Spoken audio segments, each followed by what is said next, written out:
ఇప్పుడు మీరొచ్చినప్పటికి కామెడీ, హ్మ్. మీరు ఎంటర్ అయ్యి సక్సెస్ అవుతున్న రోజులు, ఆ 'వంశీ' గారు, 'జంధ్యాల' గారు వాళ్ళ కామెడీలు, అవన్నీ మీరు చూసుకుంటూ ఇప్పటి వరకు వచ్చారు.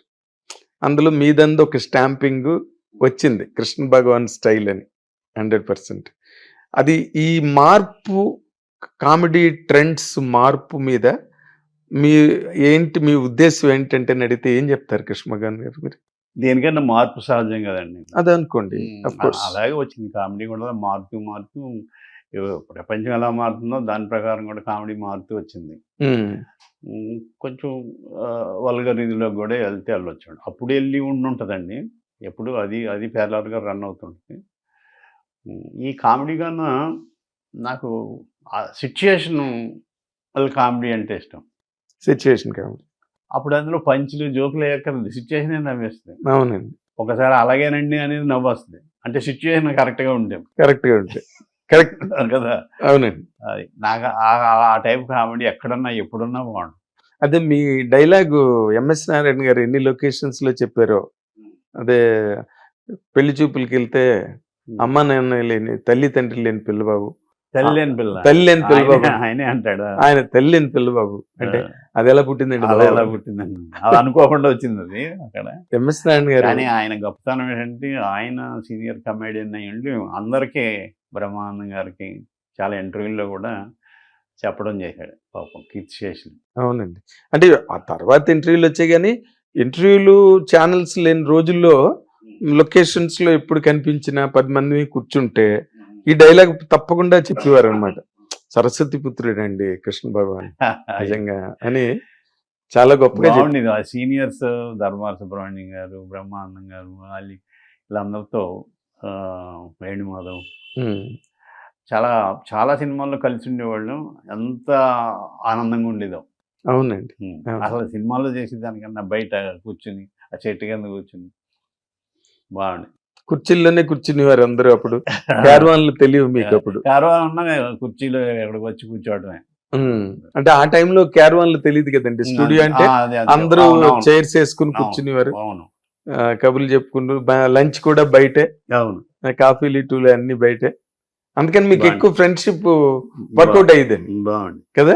ఇప్పుడు ఆ గ్రూప్‌లో మొత్తం గనక ఇప్పుడు మీరు తీసుకుంటే ధర్మవరపు సుబ్రహ్మణ్యం గారు, ఏవిఎస్ గారు, ఎంఎస్ నారాయణ గారు, కొండవలసి లక్ష్మణరావు గారు వీళ్ళందరూ తర్వాత బ్రహ్మానందం గారు వీళ్ళందరితో ఎక్కువ ఎవరితో సార్ మీకు అటాచ్‌మెంట్? వైబింగ్ ఎవరితో బాగుండేది మీకు? ఇంచుమించు అందరితో ఉండేదండి. ఇదేం లౌకికంగా చెప్పట్లేదు. ధర్మాన సుబ్రహ్మణ్యం గారితో బాగుండేది. ఎక్కడన్నా అవుట్‌డోర్‌లు వెళ్ళినా, వేరే కంట్రీ వెళ్ళినా, ఏ భగవాన్ రా మన కార్‌లో పోదాం అని అదే ఎంఎస్ నారాయణ గారు, బ్రహ్మానందం గారు, ఏది కృష్ణ భగవాన్ ఏడి అని తీసుకుని వెళ్ళి ఇది చేసేవాడు. అందరూ కలిసిమెలిసి ఉండేవాళ్ళు అందరూ. ఏదన్నా అంటే దాన్ని ఎలివేట్ చేసి ఎంత గొప్పగా చెప్పేవాడు ఈయన బ్రహ్మానందం గారు. ఇలా అన్నాడు తెలుసా ఇందాక ఏదో వాళ్ళంత సీనియర్స్ నేను అన్న మాట ఏదన్నా అంటే మళ్ళీ అది చెప్తూ నవ్వుకోవటం అదే బాగుండేది. అదే అప్పుడు బ్రహ్మానందం గారు గాని, ఎంఎస్ నారాయణ గారు గాని వాళ్ళిద్దరూ లెక్చరర్స్‌గా చేసి వచ్చారండి. స్టూడెంట్స్ మెరిట్‌ని ఎంజాయ్ చేయడం అన్నది వాళ్ళకి అలవాటు. అవును. ఉన్న స్టూడెంట్స్‌లో వాడు చాలా మంచి స్టూడెంట్ రా అన్న ఫీల్ ఉంటది కదా! అది ఇప్పటికీ ఉంది వాళ్ళల్లో. బ్రహ్మానందం గారిలో అందరిని మెచ్చుకునే గుణం. ఏది జోక్ వేసినా చాలా హీరోలందరికీ చెప్పడం అయినా మళ్ళీ చెప్పి ఇలా చెప్పానని మీకు చెప్పడం అదేలేండి. హీరోలు మీరు దాదాపుగా హీరోలతో చేసిన సందర్భాల్లో ఏ హీరోతో మీకు బాగా కనెక్ట్ అండి? ఎందుకంటే నీ మాట నేను అందరినీ అడిగే మాట కాదు. ఎందుకంటే మీరు ఏదో ఒక పక్కన కూర్చుని ఒళ్ళో పడిపోయే మనిషి కాదు మీరు.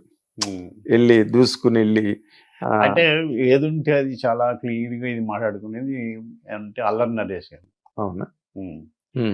వీళ్ళు అంత పెద్ద హీరోలు మనం విష్ చేసి ఏదో మాట్లాడితే కొంచెం మాట్లాడటం తప్ప అంత ఫోన్లు చేసుకుని వెళ్ళిపోయి అలా అంత లేదు నాకు. అదే అంటే అల్లరి నరేష్ అంటే మీకు చిన్నప్పటి నుంచి ఈవి గారి సినిమాల్లో ఇంచుమించు ఇద్దరం చేసేవాళ్ళం కదండి. కితకితలు అయితే మల్లుడు వెరీ గుడ్ చాలా అత్తిలి సత్యబాబు. అవును. ఇవన్నీ ఆయన నాకన్నా కొంచెం చిన్నాడు. ఇద్దరం డిస్కస్ చేసుకునేవాళ్ళం ఏదైనా. అవునండి. చాలా మంచి హీరోగా బాగా సక్సెస్ అయ్యాడండి. ఎన్ని సినిమాలు వరుస సినిమాలు ఆడాయి, వరుస సినిమాలు చేసి ఆయన సీరియస్ క్యారెక్టర్లు కూడా చాలా బాగా చేస్తాడు.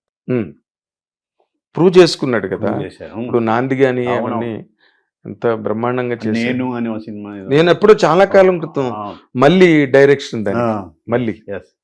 నేను అది పూర్వజన్మది ఏదో కాన్సెప్ట్ అది చాలా బాగా చేశాడండి. ఇప్పుడు అతను చిన్నప్పటి నుంచి మీకు తెలుసు కదా, అల్లరి నరేష్ అంటే ఈవి సత్యనారాయణ గారి అబ్బాయి కదా. అసలు అతను ప్రోగ్రెస్ చూస్తే మీకు ఏమనిపిస్తుందండి? అది చాలా day and night shooting, day and night కష్టపడతాడండి ఆయన.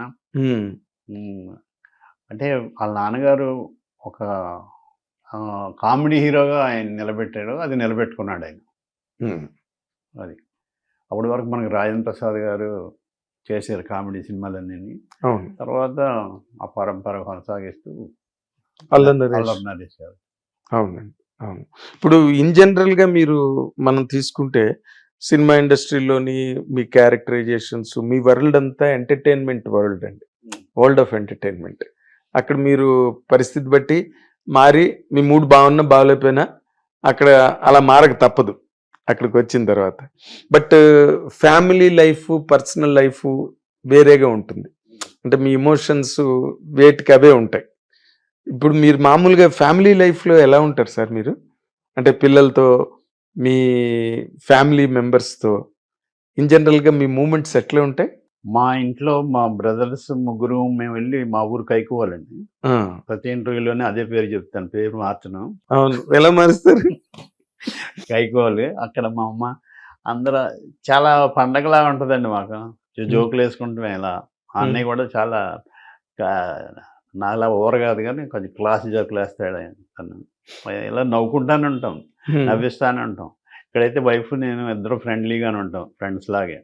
అన్నీ షూటింగ్ జరిగినాయి అన్ని చెప్పుకుంటాను, ఏది దాయను అని అలా చెప్పుకున్నాం. అక్కడ నవ్వుకుంటాం. దాచుకోవాల్సిన ఏమున్నా మీ దగ్గర? అసలు ఏమీ లేవు. ఏమి లేవు.